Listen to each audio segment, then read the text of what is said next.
A single pen rewrites the truth. Welcome to Wolfe's Casebook. I am your host, Enigma. Share in the comments where you're watching from. I truly value every word. Let's begin. If there's one thing you can count on in a house that runs on routine, it's that the day will go wrong the minute somebody decides routine is a public convenience. It was a Monday, always a suspicious day, and the brownstone on West 35th was behaving like it had been trained. Fritz humming softly in the kitchen, Wolfe upstairs with his orchids and his timetable, and me at my desk in the office, doing what I do when there's no corpse on the rug and no client in tears, typing letters that make money appear later. I had just finished a note to a man in Chicago who believed he could pay our retainer in gratitude when the doorbell rang. Not the polite ring of a delivery boy who knows to run, not the hesitant tap of a stranger who hopes the house is empty. It was a firm, confident push, someone who expected to be admitted, like a tax collector or an aunt. I didn't get up right away. That's not laziness. That's policy. When you open a door too quickly, you encourage people.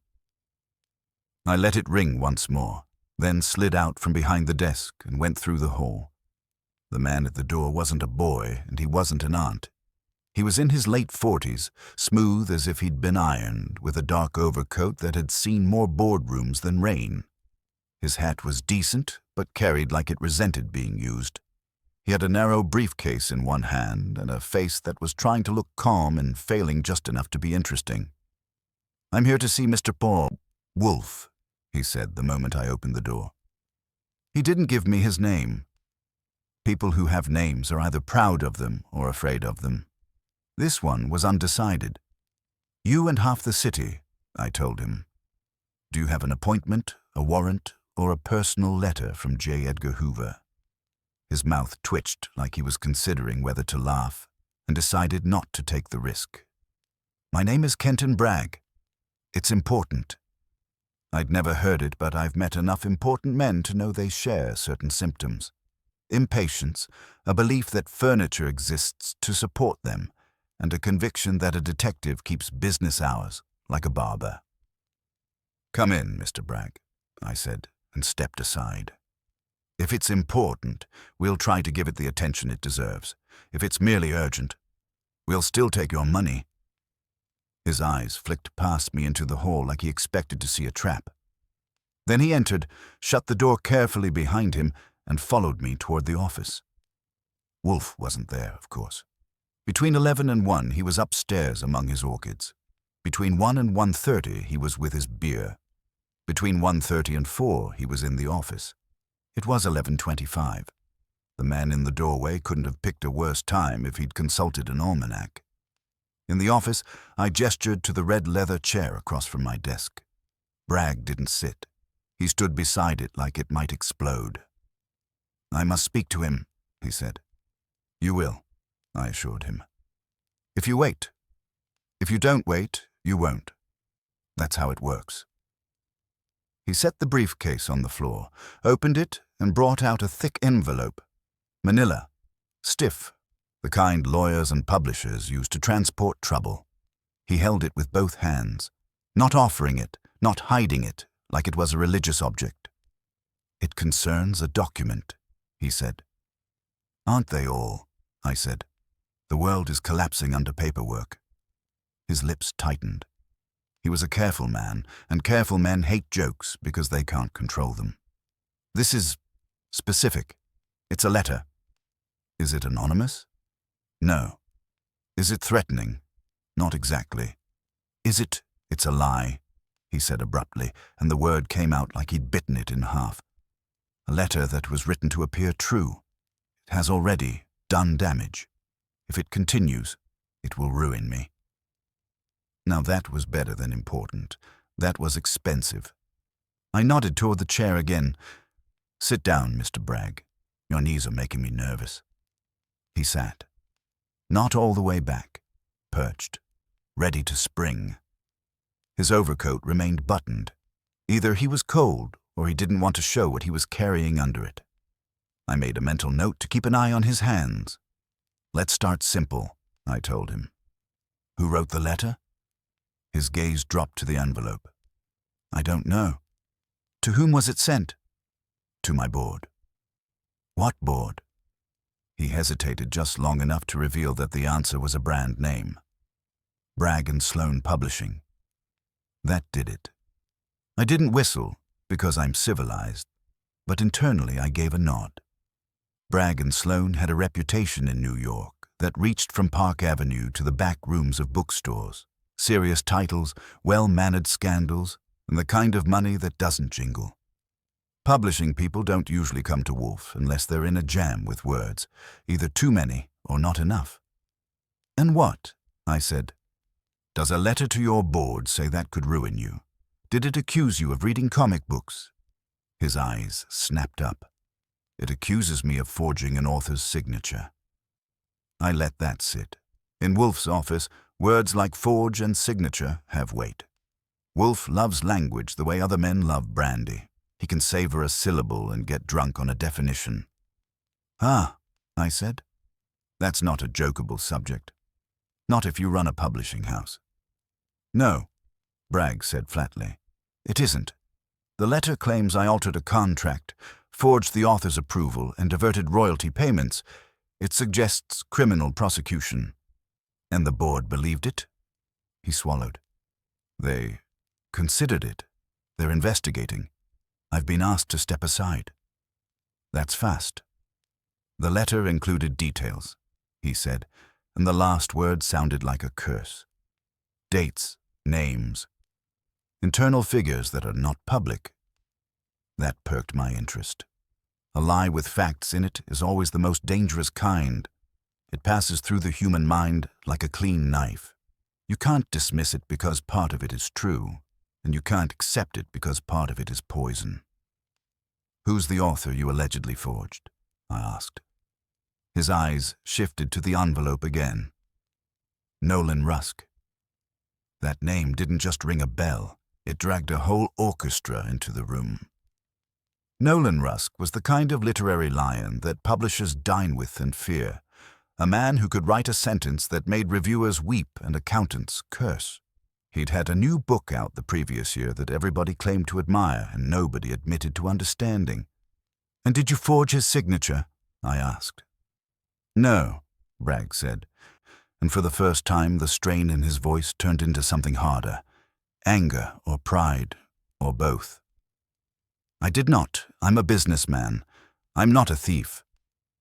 That statement was so neat I didn't trust it completely. Businessmen can be thieves and still sleep well, but his distress looked genuine, and that's half the battle. Why come to Nero Wolfe? I asked him. Your lawyers can handle a board investigation. They can handle accusations, he said. They cannot handle a mind that knows how accusations are made. I gave him that. Flattery is useful. Wolfe enjoys it the way he enjoys beer, in large quantities and on schedule. Unfortunately, you're early. He leaned forward, lowering his voice. I've been to the police. Ah, I said, and they were unhelpful. They told me it's a corporate matter unless there's a clear criminal act. They suggested internal resolution. That means not our headache. He nodded once, sharp. This isn't simply corporate. Whoever wrote the letter has access to private materials, and they're using it to reshape things. People are moving, alliances forming. Someone is benefiting. Someone always is, I said, even if it's only the fellow who sells aspirin. Bragg finally pushed the envelope across my desk. It landed with a soft thud, like a fat wallet. I want Mr. Wolfe to identify the writer, he said. And stop this. Stop it how? I asked. His jaw clenched. By making the truth visible. That was a Wolfe phrase, or close enough to make me suspect he'd either rehearsed it or borrowed it. Probably rehearsed. Men like Bragg didn't borrow, they acquired. I opened the envelope and slid out the contents. It wasn't just one letter.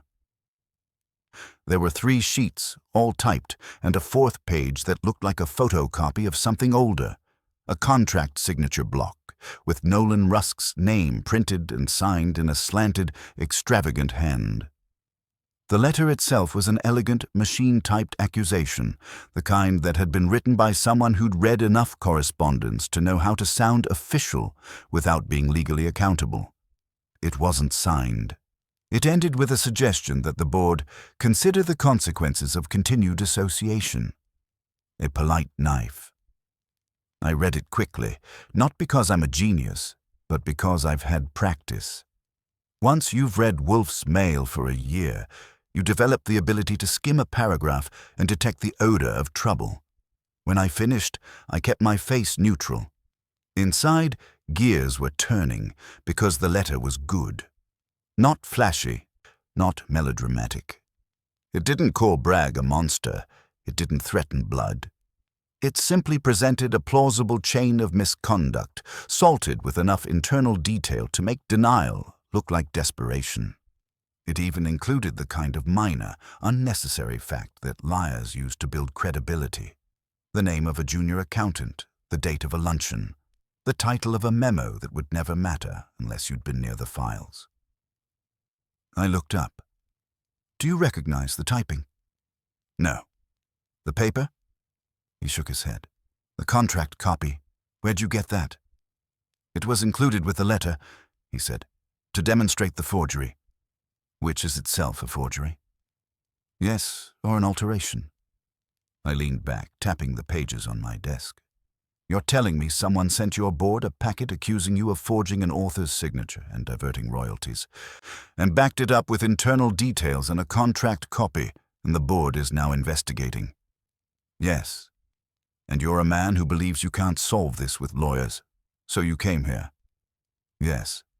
What do you want us to do, specifically, besides identify the writer and stop it? He hesitated. I want containment. That was a word Wolfe would use too. It didn't come naturally to a man who sold books. It came from someone who had spent a lot of time in rooms where problems were called exposures. I nodded. All right. I can tell Wolfe you're here. But I'll warn you, he doesn't like cases that smell of business. He prefers cases that smell of human folly. This is human folly, Bragg said, and his hands tightened on the arms of the chair. And malice. I stood. I'll go upstairs and attempt to persuade him that malice is a respectable fragrance. As I stepped into the hall, I heard Fritz moving in the kitchen, the faint clink of something civilized. The brown stone always seemed calmer than the world outside. That's why people tried to invade it. Calm is a commodity. Going upstairs, I found Wolfe in the orchid room, as expected. The heat hit me first, thick and damp, like a tropical handshake. Wolfe stood among his plants, huge and still, his face turned toward a cluster of blossoms as if they were making a confession. He didn't look at me when I entered. He didn't have to. Someone rang the bell, he said. Yes, I said. A man with a briefcase and a nervous spine. Kenton Bragg. At that, he turned his head slowly, like a planet rotating. His eyebrows lifted a fraction. Bragg and Sloan. You've heard of him. I've heard of the firm, Wolfe said. I've read some of their books. That is not the same thing. He's downstairs with a packet of typed poison, I said. He's been accused of forging an author's signature and diverting royalties. Wolfe's expression remained neutral, but his eyes sharpened. Wolfe had a strong relationship with words. He despised their abuse the way a surgeon despises dirty instruments. Forgery, he murmured. A vile word. It's also a profitable one, I said. He wants you to identify who wrote the accusation and, his phrase, make the truth visible. Wolfe turned back to his orchids, and for a moment I thought I'd lost. He had the advantage of being able to ignore the world for the sake of a petal. Then he said, casually, What author? Nolan Rusk. That did it. Wolfe's hand paused over a leaf. He didn't turn around this time. The shift in the air told me enough. Nolan Rusk wasn't just a literary lion to Wolfe. He was one of the few modern writers Wolfe would admit to reading without qualification. Wolfe had once called Rusk a mind that handles language as a precision instrument. Coming from Wolfe, that was like a bishop giving you sainthood. "Bring him into the office," Wolfe said. "That's all?" I asked. "No groaning? No complaint that business disputes are beneath you?" "You mistake me," Wolfe said. "This is not a business dispute. It is an assault upon authorship and upon truth." I blinked. That was a little high-minded even for Wolfe, but I wasn't going to argue with success. "Okay, but he came early. It's 11:30. Wolfe's eyes narrowed. "Then you will instruct him to return at 1:30. I grinned. I could, but if he's desperate, he may faint in the hall. The housekeepers' union will complain. Wolfe's lips tightened. "Very well. Bring him into the office now. I will descend." That was the second surprise. Wolfe didn't alter his schedule for just anyone. But when he did, it meant he had already decided something, and he didn't want me to know what yet.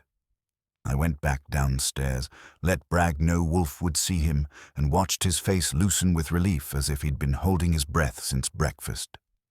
I led him into the office, where he sat again, this time with the faintest hint of hope.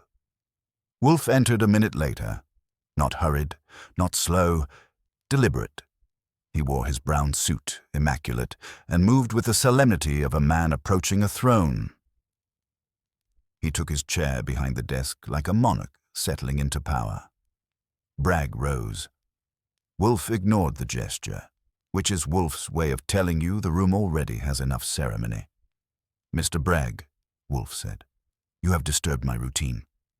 "I apologize," Bragg began. "Do not," Wolfe snapped softly. "If you apologize, you imply you had a choice. You did not. Sit down." Bragg sat. Wolfe's eyes went to the letter packet on my desk. "Give it to me, Archie." I handed it over. Wolfe did not read quickly. Wolfe read the way other men eat, with attention, savoring each portion as if it might be his last. He took his time, though his face revealed nothing except occasional micro-movements in the eyes that told me he was not merely reading words, he was dissecting intentions. While he read, Bragg sat rigid, hands clasped, watching Wolfe like a gambler watching the dealer's fingers. I leaned back and observed, because that's my contribution when Wolfe goes silent. I become the room's nervous system. After a few minutes, Wolfe placed the pages on the desk, aligned with a precise tap. "This letter is competent," Wolfe said. Bragg's shoulders sagged in a way that was almost comical. "Yes, that's what frightens me." "It should," Wolfe said. "A stupid lie is easily killed. A clever lie breeds." Bragg swallowed again. "Can you help me?" Wolfe looked at him. Wolfe's gaze, when he chooses to use it, has the effect of making grown men feel like they've been weighed and found either adequate or inconvenient. "I can," Wolfe said. "Perhaps. But first I must know why you have come to me, rather than to your attorneys, your private investigators, or your police." Bragg's jaw worked. "Because this involves an author." Wolfe's eyebrows lifted. "You have discovered that I read?" "I have discovered," Bragg said carefully, "that you respect language, and that this," he gestured to the packet, "is an abuse of language." Wolfe stared for a beat. Then his mouth moved, not quite a smile, but something close enough to warm the air. "That," Wolfe said, "is at least a rational approach." "Very well." He placed one hand on the packet as if claiming it. "This letter was sent to your board. How many members?" "7, Bragg said, "including myself." "Was it sent to all?" "Yes." "By post?" "Yes, individually." "Any return address?" "No." "Postmark?" "Manhattan." Wolfe grunted. "Of course." He turned his head slightly toward me. "Archie, you will obtain the envelopes." I blinked. "From where?" "From his board members." Wolfe said, as if board members were fruit you could pick. You will request them. If they refuse, you will persuade them. The envelopes are evidence. Bragg's eyes widened. I can ask. You can do nothing, Wolfe told him. You are the accused. Any movement you make will be interpreted as maneuvering. Mr. Goodwin will do it. Then Wolfe looked back at Bragg. Tell me, who benefits if you are removed? Bragg hesitated. My partner. What is his name? Howard Sloan. Wolfe's eyes narrowed a fraction. Sloan? Does he control the firm? We share control, Bragg said. But he has alliances. Alliances, Wolfe murmured, tasting the word with disapproval. And who else benefits? Bragg's throat moved. There are others. A senior editor who wants my seat. A rival imprint. Perhaps even... Do not speculate, Wolfe snapped, and Bragg stopped. Provide names. We will deal in facts. Bragg took a breath. Marielle Vane, she's our acquisitions director. Brilliant. Ambitious. Wolfe nodded slowly, as if storing it in a drawer. Who else? Clifford Hearn, Bragg said. Chief Financial Officer. He would like more autonomy. And, Wolfe said, who is Nolan Rusk to you? The question landed like a stone dropped into a quiet pond. Bragg's eyes darted, then returned to Wolfe. He is, Bragg said, our most valuable author. That, Wolfe said, was a business answer. I asked a personal one. Bragg's fingers tightened. We disagree. He is difficult. Is he your enemy? Wolfe pressed. Bragg's nostrils flared, and for an instant the careful man slipped. He is a menace. Wolfe's eyes gleamed. Excellent. Now we approach truth. He leaned back in his chair, a huge immovable presence. Mr. Bragg, someone has composed a letter that carries not merely accusation, but knowledge. That knowledge must come from one of three sources: your internal files, your personal communications, or Nolan Rusk himself. Bragg stiffened. Rusk would never. Wolfe raised a hand. I do not say he did. I say he is a source. He may be an unwilling source. He may be a careless one. But he exists within the equation. Bragg opened his mouth, closed it. Wolfe continued. You will provide me with a list of all persons who have had access to the contract in question, the royalty accounts, and the internal memorandum referenced here. You will provide their names, positions, and any relevant hostilities. Bragg nodded quickly. I can do that. And, Wolfe added, you will not attempt to confront anyone. Not your partner, not your board, not the author. You will do nothing. I understand. Wolfe turned his head toward me. Archie, in addition to the envelopes, you will visit Bragg and Sloan. You will speak with the staff. You will not announce your purpose. Sure, I said. I'll just stroll in and say, hello, I'm here to sniff your secrets. Wolfe ignored the remark as usual. You will also speak with Saul Panzer. That was early. Saul was usually a second-act man. If Wolfe was calling him now, it meant Wolfe already smelled something that went beyond a disgruntled employee. Bragg leaned forward. Mr. Wolfe, will you take this case? Wolfe's eyes settled on him. I will consider it. That's not. Wolfe held up a hand again. I will consider it, and I will require a fee. Bragg exhaled. Relief and frustration tangled together. Of course. Wolfe's gaze drifted to the contract signature copy. One more thing, Mr. Bragg. Do you possess the original contract? Yes. Where is it? In our firm's vault. Wolfe's eyes narrowed, and for the first time a slight edge entered his voice. Then it may not remain there long. Bragg stared. What do you mean? I mean, Wolfe said, calm as a man describing weather, that if this letter is indeed competent, then its author will anticipate our movements, and if the original contract is altered, removed, or destroyed, your position becomes precarious beyond repair. Bragg's face went pale. I can have it moved. You will not, Wolfe said. You will do nothing. Mr. Goodwin will handle it. I blinked again. Wolfe was piling responsibilities onto me like he was building a pyramid. And I was the foundation. But I knew that tone. Wolfe had committed. He was simply refusing to admit it out loud, because admitting interest is like admitting hunger. It gives the world power over you. Bragg stood more carefully now. Then, what do I do? Wolfe's mouth tightened and his eyes flickered toward the clock. You will leave, Wolfe said. Now, and you will await instruction. Bragg nodded, gathered his briefcase, and looked at me as if I was suddenly his lifeline. I escorted him to the door, and when it shut behind him, the brownstone exhaled. I returned to the office. Wolfe was already glancing at his schedule like a man who had lent his time unwillingly. Well, I said, that was brisk. You're going to take it, aren't you? Wolfe did not look up. Archie, he said, a lie that uses an author's name is not merely a lie. It is an instrument. It is wielded. Sure, I said. So are forks. Are you going to tell me why you're interested? He finally looked at me, and there was something in his eyes that wasn't usual irritation. It was displeasure, yes, but also something colder. Moral offense.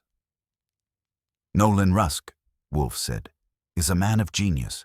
If his signature has been used as a cudgel in corporate intrigue, then the offender deserves exposure. I stared at him. You're taking the case for literature. Wolfe's lips tightened. Do not be absurd. I'm taking the case because my house has been disturbed. I gestured toward the door. By a publisher. By a lie, Wolfe corrected. And lies have a way of entering houses. Then he added, almost conversationally, also, there is a pen involved. I frowned. A pen? Wolfe looked down at the packet again. Yes. Not metaphorically. Literally. My eyebrows went up. You already know something you're not telling me. Naturally, Wolfe said, and leaned back as if the matter was settled. Now, Archie, before you begin your romping errands, fetch me my beer. That was Wolfe. Announce the existence of a mystery like a man dropping a coin into a well, then send me running while he sits like a statue with opinions. I went to the sideboard for the bottle, but my mind was already moving. A competent lie, internal details, an author's signature used as a weapon, and Wolfe's last remark, the pen. I didn't know yet what he meant, but I knew one thing. Someone had used words to set a trap, and in this house, words were sacred. And if Wolfe had scented a pen behind it, then the person holding that pen was already in trouble. I brought Wolfe his beer, set it precisely where his hand would find it without looking, and returned to my desk. The office felt different already, like a room that knows it's going to be interrogated later. Wolfe took a sip, sighed with approval, and then did something that always means trouble. He closed his eyes. Archie, he said, eyes still shut. Describe the letter again. That's funny, I said. I thought you read it. I did. Now I wish to hear it. That's Wolfe for you. He trusted his own memory, but enjoyed testing mine, the way a chess master enjoys replaying a match from a different angle. All right, I said. Typed. Formal but not legalistic. No spelling errors. No melodrama. It accused Bragg of forging Nolan Rusk's signature on a contract addendum and diverting royalties to a holding account. It cited dates, internal memo titles, a junior accountant's name, and enclosed a photocopy of the signature block as proof. And the tone? Wolfe prompted. Measured, calm, like it expected to be believed. Wolfe nodded faintly. And that, he said, is its first error. I waited. With Wolfe, waiting is an investment. A truly effective lie, he went on, anticipates disbelief. It contains not only facts, but vulnerability. This letter is too confident. It assumes authority. You think the writer has authority, I said. I think, Wolfe replied, opening his eyes, the writer believes he does. That narrowed the field a little. I made a note. You mentioned a pen. Yes, you're going to have to do better than that, I said. This isn't a crossword. Wolfe snorted. Observe, Archie. The photocopy of the signature. It is not a scan from a file. It is a reproduction of a document that has been physically handled. Because the ink density varies, Wolfe said patiently. A fountain pen, not a ballpoint. Pressure changes. Rusk favors a particular Italian pen, an Aurora Optima. He has written essays about it. The signature on that contract was made with such a pen. I blinked. You know what pen Nolan Rusk uses. Of course, I echoed. So the signature is real. The signature is real, Wolfe agreed, but the page may not be. That got my attention. You're saying the signature was lifted? Possibly, or the page was substituted. In either case, the person who handled it knew enough to respect Rusk's habits. So not a random clerk? No, and not someone outside the circle? Correct. I leaned back. That still leaves us with a partner, a CFO, an acquisitions director, a celebrated author, and anyone else with vault access. Yes, Wolfe said. And one more category. Which is? Someone who wants Bragg removed without immediate legal consequences. That's still everybody, I said. Wolfe waved a dismissive hand. Go to Bragg and Sloan. Already on my dance card. Begin with Mariel Vane. I raised an eyebrow. Why her? Because acquisitions directors, Wolfe said, traffic in promises. They are adept at shaping narratives. Also, ambition is a creative force. Got it, I said, standing. Talk to the storyteller. And Archie, Wolfe added. Yes. Do not mention forgery. I paused. What do I mention? Dissatisfaction. I grinned. That I can do. Bragg and Sloan occupied a building that smelled like money trying not to smell like money. Polished wood, muted carpets, art on the walls that had been purchased for tax reasons. I signed in, smiled at the receptionist like I was harmless, and asked for Mariel Vane. She didn't keep me waiting. That alone was information.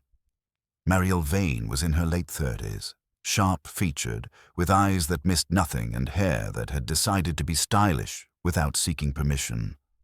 Her office was orderly in the way that suggested the chaos lived elsewhere.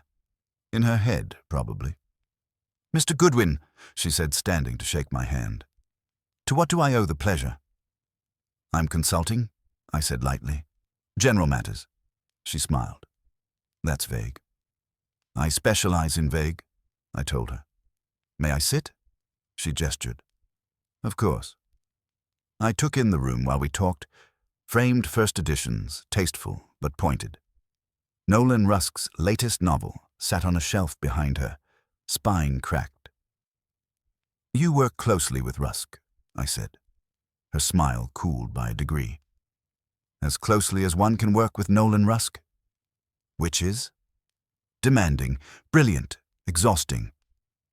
Does he like Kenton Bragg? She paused just a fraction.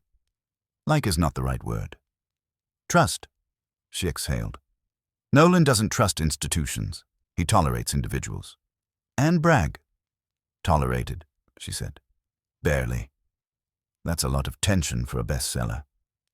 It's the price of genius, she said smoothly. Is it? I asked. Or is it the price of control? Her eyes sharpened. What are you implying, Mr. Goodwin? Nothing, I said. I'm observing. She leaned back. Then observe this. Bragg is careful to a fault. He wouldn't forge a signature. Interesting. I hadn't accused him. You sound certain. I am, she said. If something is wrong, it's procedural. Not criminal. Procedures, I said. They're wonderful things. They break so quietly. She studied me now. Really studied me. You're working for brag. I'm working for clarity. That's dangerous, she said. So is dissatisfaction. Her lips tightened. You said that earlier. I repeat myself when it works. She stood. If you're looking for drama, try the finance floor. Clifford Hearn? Yes. He enjoys numbers the way some men enjoy knives. That was almost generous. I stood. One last thing. Yes? Has anyone been asking about the Rusk contract recently? She hesitated. Just long enough. Define asking. Looking, requesting copies, being curious. Her gaze flicked to the shelf, to Rusk's book. Howard Sloan asked about archival storage last month. That was useful. Thank you, I said. You've been very helpful. I doubt that, she said. So did I, but not for the same reasons. I was halfway down the block when my phone buzzed. Saul Panzer. Archie, he said without preamble, you're stirring up a hornet's nest. Good morning to you too. Someone accessed Bragg and Sloan's vault records last night, logged as routine. It wasn't. That tightened things nicely. Who? Howard Sloan, Saul said. And here's the kicker. The access log was amended afterward. Amended how? Time-stamped earlier. Someone wanted it to look old. I whistled softly. That's bold. Or desperate, Saul said. Also, someone's been asking about fountain pens. I stopped walking. Come again? High-end stationery shops? Midtown? Asking about Aurora Optimus. Recently serviced. Someone's trying to match ink. I smiled grimly. Wolfe's going to love that. He already does, Saul said. He called it an hour ago. Of course he did. I headed back toward the brown stone with the city humming around me, every step tightening the threads. A lie written with care, a signature handled like a relic, a partner with quiet access, and an author who hated being used. By the time I reached the house, I knew one thing for sure. Whoever wrote that letter hadn't just lied. They'd edited reality, and Wolfe hates editors. When I stepped back into the brown stone, the place had that expectant hush it gets when Wolfe is thinking ahead of everyone else. Fritz glanced up from the kitchen doorway, eyebrows raised just enough to ask a question without breaking domestic neutrality. I shook my head, later, and went straight to the office. Wolfe was exactly where I'd left him, seated like a monument, a book open on his lap but unread. His eyes lifted the instant I entered. You are late, he said. I'm thorough, I replied, hanging my hat. And you already know half of what I'm about to say. He snorted. You overestimate my omniscience. Saul doesn't, I said. Howard Sloan accessed the firm's vault records last night. Logged it as routine. Then somebody nudged the timestamp backward to make it look old. Wolfe's eyes closed briefly, the way they do when a piece clicks into place. Predictable. There's more, I added. Someone's been shopping for Aurora Optimus, asking about ink. Recently. Wolfe opened his eyes. Ah, I echoed. Meaning? Meaning, Wolfe said calmly, that the lie is attempting to evolve. I dropped into my chair. Sloan's the obvious candidate. Access, motive, quiet control. But obvious usually means incomplete. Indeed, Wolfe said. Sloan is capable of administration, not artistry. You don't think he wrote the letter? I think, Wolfe corrected, that he authorized it. That widened things again. So who held the pen? Wolfe tapped the book on his lap with one thick finger. Someone who understands tone, someone who knows the difference between accusation and insinuation. Mariel Vane, I said. Possibly, Wolfe allowed. But ambition alone does not confer subtlety. I frowned. She pointed me toward Hearn. Which may have been generous, Wolfe said, or strategic. You're enjoying this, I accused. I am tolerating it, Wolfe replied. Now attend. The contract itself is central. If the original is compromised, the lie becomes self-sustaining. Saul said it was still in the vault. For now, Wolfe said. But Sloane's interest suggests movement. We must force a premature action. I grinned. Bait. Precisely. And you want me to carry it? Regrettably. Who do I poke? Mr. Nolan Rusk, Wolfe said. That stopped me. You want me to go see the lion? Yes. He doesn't like visitors. He likes certainty, even less, Wolfe said. Inform him that his name has been employed without his consent. That'll get his attention. And his indignation, Wolfe added, which is invaluable. I stood. You're orchestrating a meeting. I am encouraging a convergence, Wolfe said. There is a difference. Rusk lived downtown in a converted loft that smelled like old paper and expensive coffee. He opened the door himself, barefoot, sleeves rolled, eyes sharp enough to cut glass. You have 5 minutes, he said. I'll borrow 3, I replied. Your signature has been accused of dishonesty. That bought me another 5. Inside, the place was cluttered in a way that suggested purposeful neglect. Manuscripts stacked like guilty secrets. The man himself moved like someone accustomed to being obeyed by language, if not by people. Who? He demanded. Your publisher's board received a letter accusing Kenton Bragg of forging your signature. Rusk laughed once, harsh. Bragg wouldn't dare. That's his defense. And the letter. Competent, I said, which is why it's dangerous. Rusk's eyes narrowed. Someone used my work. Your name, your pen. That did it. He crossed the room and snatched up a fountain pen from his desk. This? An Aurora Optima, I said. Yes. His grip tightened. No one touches my contracts without me. Someone did, I said, or tried to. He paced. Sloane, he spat. That bloodless accountant with delusions of stewardship. Or someone acting for him. Rusk stopped. You're Wolfe's man. Guilty. Good, he said. I want this exposed. So does Wolfe. Rusk looked at me sharply. Then tell him this.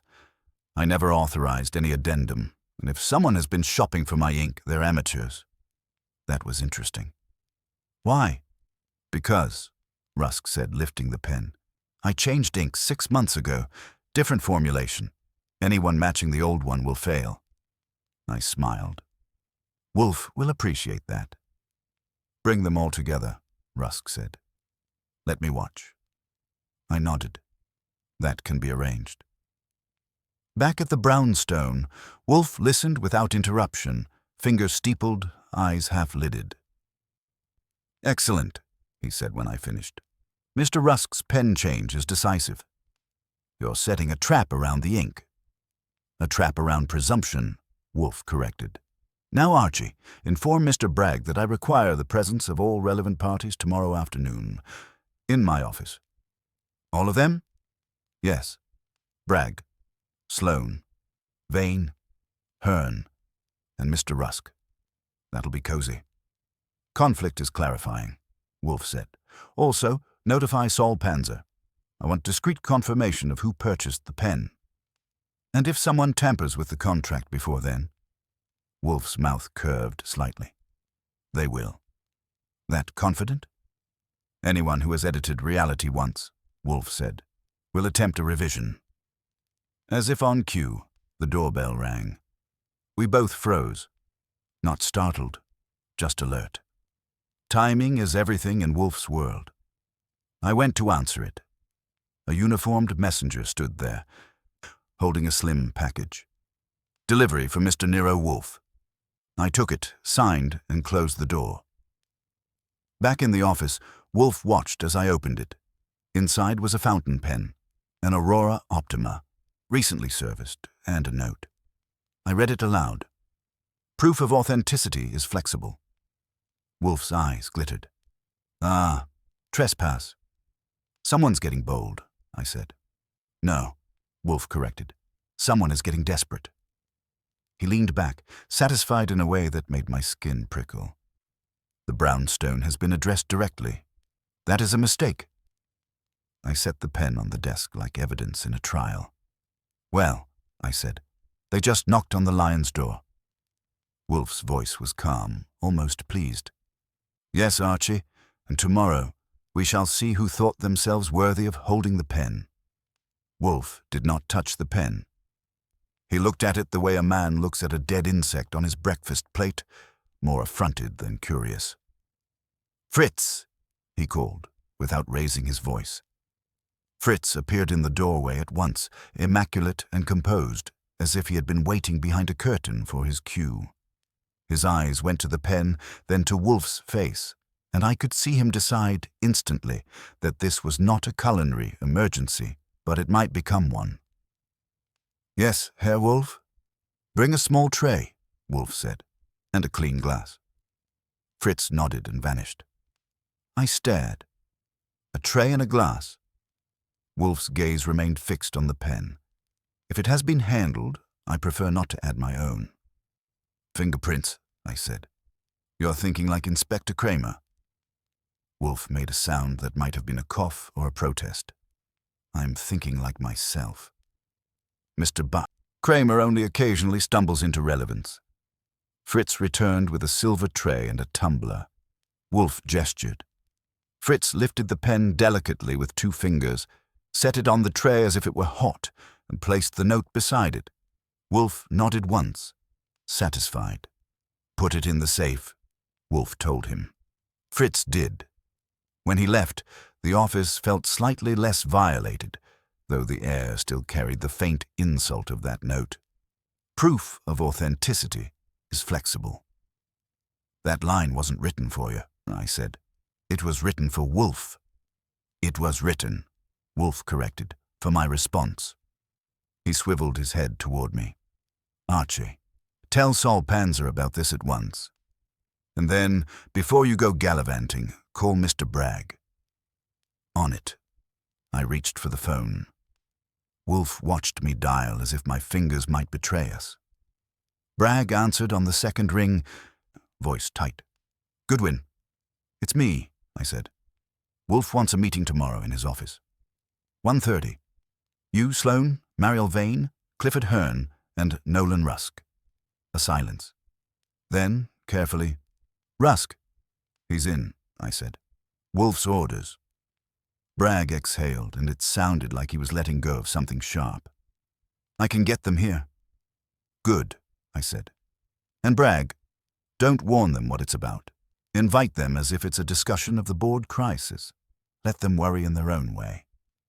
Understood. I hung up and dialed Saul. He picked up like he'd been holding the receiver. Yeah? We got a present, I said. Aurora Optima, recently serviced. Note says, proof of authenticity is flexible. Delivered to the brownstone. Saul didn't speak for a second. Then, that's not a warning, that's a brag. Exactly. Any prints? He asked. Wolfe won't touch it. It's in the safe. I'll see what I can do about the shop records, Saul said. And Archie, keep your eyes open. When somebody starts sending props, the next move is usually a stunt. You mean like tampering with the contract, I said. Like tampering with you, Saul corrected. I grinned without humor. Thanks. I'll be careful. After I hung up, Wolfe was watching me with that look he gets when he's already several moves ahead and can't decide whether to pity you or use you. You will go to Bragg and Sloane again, he said. I was hoping you'd say that, I lied. This time, Wolfe continued, you will see Mr. Clifford Hearn. I got a referral from Mariel Vane, I said. She called him a man who likes numbers the way some men like knives. Wolfe's eyes narrowed. Miss Vane has a talent for vivid metaphor. That is not necessarily a virtue. You want me to test her motives? I want you to test everyone's, Wolfe said. But begin with Hearn. A man responsible for money is always a candidate in a matter of diverted royalties. And Sloane? Wolfe's mouth tightened. Sloane will arrive tomorrow believing himself the conductor. That will amuse me. I stood, grabbed my coat and paused at the door. "Anything else?" "Yes," Wolfe said. "Do not mention the pen." "Why not?" "Because," Wolfe said calmly, "I wish to see who mentions it first." That was Wolfe. He treated information the way a chef treats salt, applied sparingly to provoke a reaction. Back at Bragg and Sloan, the receptionist greeted me with a smile that was too practiced to be friendly. She had the face of a woman who had heard more secrets than she'd ever repeat, and that made her either a saint or a liability. "I need to see Mr. Hearn," I said. "Mr. Hearn is very busy," she said without checking. "I'm very persuasive," I said, and let a hint of annoyance show. Not too much, just enough to suggest I belonged to someone who could make her day worse. She made a call. A minute later, I was escorted to a corner office with a view that would have made a poet weep and an accountant calculate the rent. Clifford Hearn rose when I entered, and his handshake was brisk, dry and final, like a signature. He was in his early 50s, lean, gray at the temples, eyes that didn't blink often enough. On his desk, everything was aligned. That kind of neatness doesn't come from peace. It comes from control. "Mr. Goodwin," he said, "I understand you're consulting." "That's right," I said. "I consult until the problem stops moving." Hearn's mouth flickered. "Then you'll be busy." I sat without being invited. "It saves time." "I'm curious about royalties," I said. His eyes sharpened. "That's specific." "So is being asked to step aside because someone accused you of cooking the books," I said. He didn't flinch, but his nostrils widened slightly. "Mr. Bragg hasn't been accused of cooking the books." "Forging a signature and diverting royalties is a cousin," I said. "Family resemblance." Hearn's gaze went to the window and back. "Who are you working for?" "Nero Wolfe." That made him blink once, slowly. People either react to Wolfe's name like it's a myth or like it's a threat. Hearn chose threat. "I don't see how Wolfe helps a corporate dispute," he said. "It's not corporate," I said. "It's personal.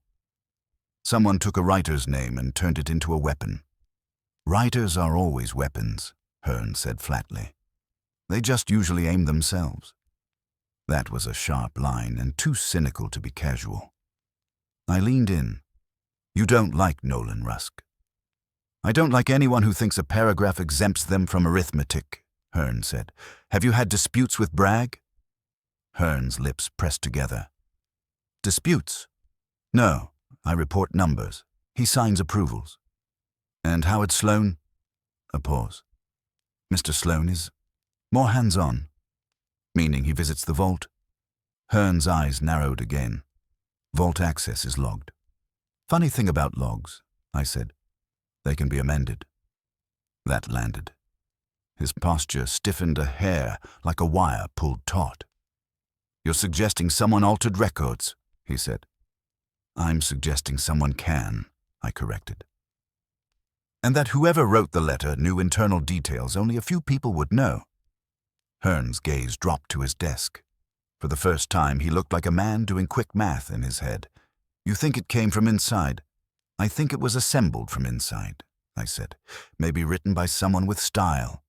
Maybe authorized by someone with motive." He looked up. "And you think I'm the motive?" "I think you're the arithmetic," I said. "Tell me something. Are Rusk's royalties clean?" His jaw worked. "Yes, always." "Yes?" I watched him carefully.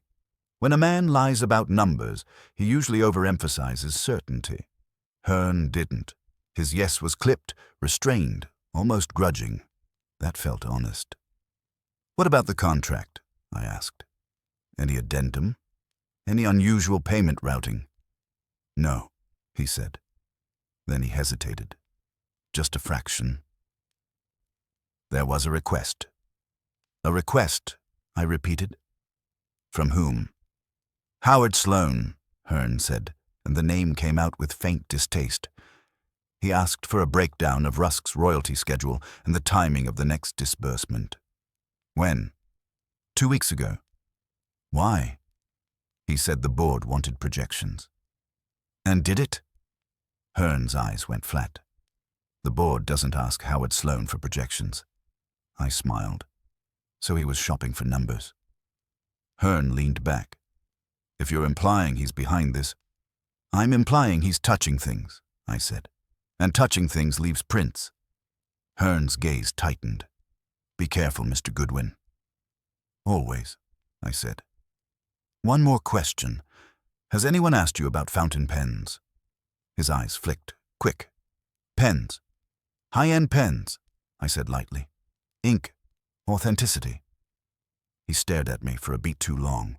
Then he said, carefully, not me. I didn't push. Wolfe had told me not to mention the pen in a way that planted it. I'd done enough.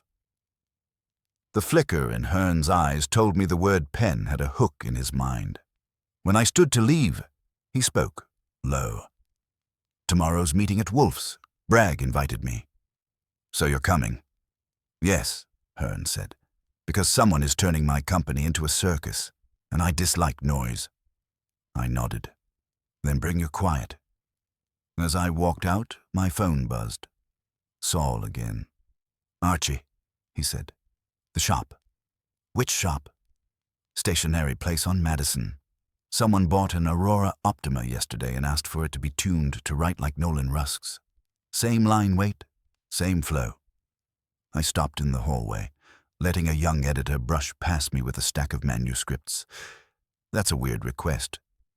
Yeah, Saul said, and it gets weirder. The buyer used a corporate card, Bragg and Sloan, authorized by Marielle Vane. My stomach tightened. Not with surprise exactly, but with that clean click you feel when a puzzle piece locks in and you suddenly see how sharp the edges are. Saul, I said, did you get a name? Who physically picked it up? Not yet, he said. But the clerk remembered a detail. Scar on the right hand, near the thumb. I thought of Hearn's dry handshake. I thought of Sloane's boardroom smoothness. I thought of Marielle Vane's elegant fingers and the way she'd hesitated when I asked about the contract. Get me that name, I said. I'm working it. I pocketed the phone and walked out into the winter air with the feeling that the city had leaned closer to listen. Marielle Vane had bought the pen. Maybe as bait, maybe as cover. Maybe because she believed she could manufacture authenticity the way she manufactured excitement over manuscripts. And now, the brownstone had been sent a message, one that wasn't just a threat. It was a test. Tomorrow afternoon in Wolfe's office, someone would try to pass it, and Wolfe, who hated lies the way he hated cold beer, would be waiting, immovable, silent, and absolutely ready to make the truth visible. I got back to the brownstone before dinner, which is to say, I got back before Wolfe became personally offended by my absence. Fritz met me in the hall with the faintly disapproving expression he reserves for men who think a sandwich counts as nutrition. You will eat, Archie, he said, not quite a question. I'll eat, I promised, after I report. In that case, Fritz said, and stepped aside like a butler in a morality play. In the office, Wolfe was in his chair, a book on his lap again, untouched. The room smelled faintly of paper and tobacco and one other thing, anticipation. When I entered, he looked up as if my footsteps had been scheduled. Well, he said. I didn't sit. I paced once because the information needed air. Hearn is clean on numbers, at least on the surface. But he told me Sloan asked for Rusk's royalty breakdown 2 weeks ago, said it was for board projections, which Hearn says is nonsense. Also, Saul traced the pen purchase. Wolfe's eyes sharpened. Yes. Corporate card, I said. Bragg and Sloan, authorized by Marielle Vane. Wolfe's face didn't change, but something in his gaze tightened like a lens focusing. Continue. The clerk says the buyer had a scar near the right thumb, I added. Saul's still getting the name. Wolfe steepled his fingers. A scar is useful. It is a signature that cannot be forged. That's poetic, I said. Or you're just in a good mood. I am never in a good mood, Wolfe said. I am merely occasionally satisfied. Miss Vane's authorization suggests either her complicity or her manipulation. Or she's the sort who buys pens for executives, I said. Wolfe snorted. For executives, perhaps. Not for authenticity. The note delivered here was not written by a secretary. No kidding, I said. So tomorrow, when they all come in, what's the plan? Besides you sitting there and making them sweat. Wolfe's lips tightened. That is the plan. Helpful, I muttered. Wolfe ignored it. Tonight, Archie, you will do one more thing. Let me guess, I said. Something cheerful. You will obtain the envelopes, Wolfe said. I grimaced. From board members. Yes. Wolfe, it's night time. These are publishing executives. They'll be at restaurants where the wine has opinions. Then you will go to restaurants, Wolfe said, and the wine may keep silent. He shifted his gaze to the safe. Also, bring me the pen. What? I stared. You put it in the safe so nobody touches it. I said I prefer not to add my own prints, Wolfe corrected. I did not say you should not. Bring it, in the glass. I went to the safe, retrieved the tray and tumbler Fritz had used, and carried it to Wolfe like a waiter with a dangerous dessert. Wolfe did not reach for it. He simply leaned forward and studied the pen, the nib, the barrel, the cap. An Aurora Optima, he murmured. A fine instrument. Now a vulgar one. You can tell if it's been used, I asked. Not without ink, Wolfe said. But I can tell it has been adjusted recently. The nib is too precise. Meaning it was tuned to imitate someone. Meaning, Wolfe corrected, that someone believes imitation is equivalent to identity. He leaned back. Now go. I sighed. Envelopes. Envelopes, Wolfe confirmed. If you ever want to learn how much the human race hates admitting it kept a piece of paper, try asking a board member for an envelope at 9:30 at night. The first name on Bragg's list was Daria Klein, board chair, and she lived in a co-op on the Upper East Side with a doorman who looked like he'd been trained to repel barbarians. I got past him by being polite and sounding like I belonged in trouble. Klein herself opened the door. Late 50s, silver hair, the kind of composure you can only get by being in charge of rooms full of men who think they're in charge. She looked me over and decided I was either a nuisance or a threat. Mr. Goodwin, she said. She didn't ask how I knew where she lived. Board chairs rarely ask questions they already know the answer to. I need the envelope, I said. Her eyes narrowed. Which envelope? The one that brought the letter accusing Kenton Bragg. A pause. I disposed of it. You disposed of it carefully, I said. Because you're careful. And careful people don't throw away evidence until they're sure it won't matter. Her lips pressed together. Come in. Inside, her apartment was quiet and expensive in a way that avoided showing off. She walked to a drawer in a side table, opened it, and produced a manila envelope, the kind you keep because you tell yourself it might be useful someday, and then you resent it for existing. She handed it to me. One condition. I smiled. Only one? You're generous. I want this ended, she said. Tomorrow, not next month, not after reputations bleed out in committee. That's Wolfe's specialty, I said. He hates committees. She watched me. Does he believe Bragg is innocent? He believes, I said carefully, that someone wrote a competent lie. She absorbed that, then nodded slightly. Get out of my building. I did. The second envelope belonged to Edwin Harrow, another board member, and I found him exactly where Wolfe had predicted. A restaurant in Midtown where the chairs were soft and the prices were insultingly confident. Harrow was in his 40s, round-faced, laughing too loudly at someone's story. When I approached, his smile faltered. "Archie Goodwin," I said, sliding into the empty chair like I'd paid for it. "I need your envelope." His dining companion, a young woman with sharp eyes, stiffened. Harrow tried to maintain his social face. "This isn't—" "It is," I said. "And it's urgent." He excused himself with a clumsy joke and led me to the bar. There, under the dim lights, he hissed, "Do you realize what you're doing?" "Collecting paper," I said. "Relax." "I burned it," he said. "Sure you did." He swallowed. "All right. I didn't burn it. I shredded it." "That's impressive," I said. "If you shredded the postmark too, you're a magician." His cheeks reddened. "I kept the top strip, with the stamp." "Now we're talking," I said. He produced it from his wallet like it was contraband. I took it and smiled. "You're a patriotic citizen." He glared. "Why is Wolfe involved?" "Because someone made literature messy," I said, and left him to stew. I got 2 more envelopes, or partials, from 2 more board members by midnight. One claimed she'd tossed hers, then produced it from a desk drawer. Another insisted he'd never received the letter at all, and then, under pressure, admitted it had arrived at his country house by mistake.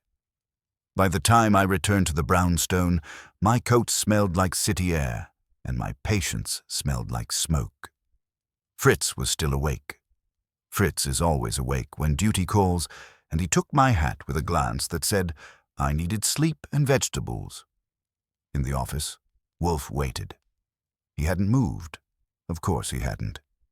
I laid the envelopes and strips on his desk like offerings. Wolfe examined them one by one, not reading the addresses first, but the stamps, the cancellations, the tiny scuffs and smears. He was studying hands, not paper. After a long moment, he looked up. "These were mailed from different boxes," he said. I blinked. "Different boxes? How can you tell?" "Different cancellation impressions," Wolfe said. "Subtle but present. Someone wanted to avoid a pattern." "That's careful," I said. "Yes," Wolfe replied. "And it is also theatrical." He tapped one envelope, then another. "But observe. 2 stamps are slightly over-moistened. The adhesive has bled." "So?" "So," Wolfe said, eyes narrowing. "The person who affixed those 2 stamps has a habit. Saliva. Careless haste. Can you match that to anyone?" "Perhaps," Wolfe said. "But not yet." I slumped into my chair. Tomorrow's going to be fun. Wolfe's gaze drifted to the safe again. "Tomorrow, Archie, someone will attempt a final revision." "Of the contract?" "Of the narrative," Wolfe corrected. "They have already sent a pen to my house. That was a provocation. Tonight they will either retreat, unlikely, or escalate." As if the universe was eavesdropping, the doorbell rang again. I stared at Wolfe. Wolfe stared at me. "Archie," he said calmly, "answer it." I went to the door, opened it, and found a man standing on the stoop with his collar up and his hands empty. Not a messenger this time, not a delivery, a person.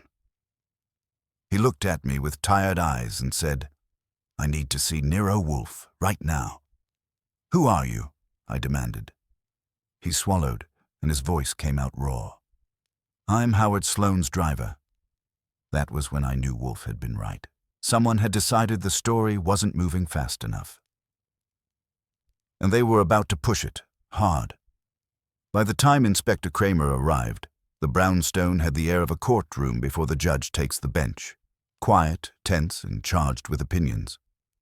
Kramer took one look at the alley, one look at Wolfe in his chair, and sighed like a man who had learned the hard way that fate wears a brown suit and refuses to stand up. "Blood," Kramer said. "Scratches. Midnight theatrics. This yours, Wolfe?" "No," Wolfe said. "It is an intrusion." Kramer grunted. "Everything's an intrusion to you." "And everything," Wolfe replied, is evidence to you. Eventually. They went back and forth like that, while Saul Panzer melted into the background, already working phones, already assembling facts the way other men assemble alibis. Gus Toller sat where I'd left him, pale but composed now that his story had weight. Wolfe had given him that, the dignity of being useful. Howard Sloan was found an hour later, not dead, disappointed, which is sometimes worse. He had sliced his thumb badly on a jagged edge inside the service door while trying to jimmy the latch. The blood was his. The drama had been his too. The injury had sent him, swearing and furious, into a taxi and away from the alley before he could make things worse. Kramer took him in for questioning anyway, because Kramer believes in momentum. By 1:30 the next afternoon, the office was full. Bragg sat stiffly, trying not to look relieved or betrayed. Hearn was quiet, hands folded, eyes sharp. Mariel Vane sat upright, immaculate, a faint bruise at her cheekbone hidden under makeup that was too precise to be casual. Nolan Rusk leaned against the wall, arms crossed, contempt doing a fine job of propping him up. Sloan arrived last, escorted by Kramer, his thumb bandaged, his confidence frayed but intact enough to be dangerous. He looked around the room and smiled thinly. "Well," he said, "this is dramatic." Wolfe did not return the smile. He waited until everyone had settled, until the room had stopped shifting, and then he spoke, not loudly, not forcefully, but with the calm authority of a man who had already decided how the story ended. "Mr. Sloan," Wolfe said, "you are impatient." Sloan laughed. "That's not a crime." "No," Wolfe agreed, "but it is a habit, and habits betray." Wolfe gestured slightly. "You authorized inquiries into Mr. Rusk's royalties. You accessed the vault late at night. You injured yourself attempting to enter my house through the service door. You purchased, or caused to be purchased, a fountain pen intended to mimic Mr. Rusk's signature." Sloan shrugged. "Circumstantial." "Competently assembled," Wolfe said. "Like the letter." Mariel Vane's jaw tightened. Wolfe continued. "You did not write the letter, Mr. Sloan. You lack restraint. Your temperament tends toward the obvious. You slapped Miss Vane when she resisted you. That alone disqualifies you as the author of a document so measured." Sloan flushed. "She authorized the pen." "Yes," Wolfe said, turning his gaze to Mariel Vane at last. "She did." The room shifted. Rusk straightened. Bragg inhaled sharply. "Ms. Vane," Wolfe said, "you are an acquisitions director. You trade in narratives. You know how to make dissatisfaction sound principled. You authorized the purchase of a pen, not to forge a signature. Too crude, but to threaten one." Mariel's eyes flashed. "I didn't write the letter." "No," Wolfe said. "You edited it." She went still. "The letter was written by Mr. Sloan," Wolfe said, "under your guidance. He supplied access and motive. You supplied tone, structure, and timing. You ensured it would sound credible without being actionable. You believed that by destabilizing Mr. Bragg, you would create a vacuum, one you could fill with Mr. Sloan as a temporary ally." Sloan spun on her. "You said—" "I said you were careless," Mariel snapped. "And you were." Wolfe raised a hand. "Enough. The pen was your idea, Ms. Vane. A theatrical flourish meant to intimidate me and to suggest that authenticity itself could be manufactured. You did not know, Mr. Ball. Rusk had changed inks." Rusk smiled thinly. "Amateur mistake." Wolfe nodded. "Indeed. And Mr. Sloan's injury, his blood at my door, was an unplanned escalation. It forced the matter into the open." Kramer cleared his throat. "Forgery? Theft?" "No," Wolfe said. "Attempted manipulation, corporate sabotage, and assault." Kramer looked at Mariel's cheek. "That last one I can work with."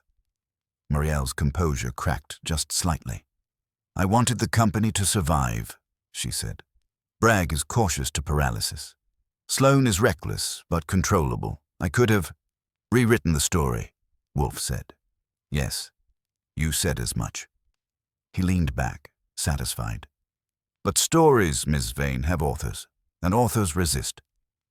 Rusk pushed off the wall. You used my name, he said quietly, without permission. Marielle met his gaze. For a moment, she looked tired. I believed you'd never know. Rusk shook his head. You never understood what you were publishing. Kramer stepped forward. All right, that's enough.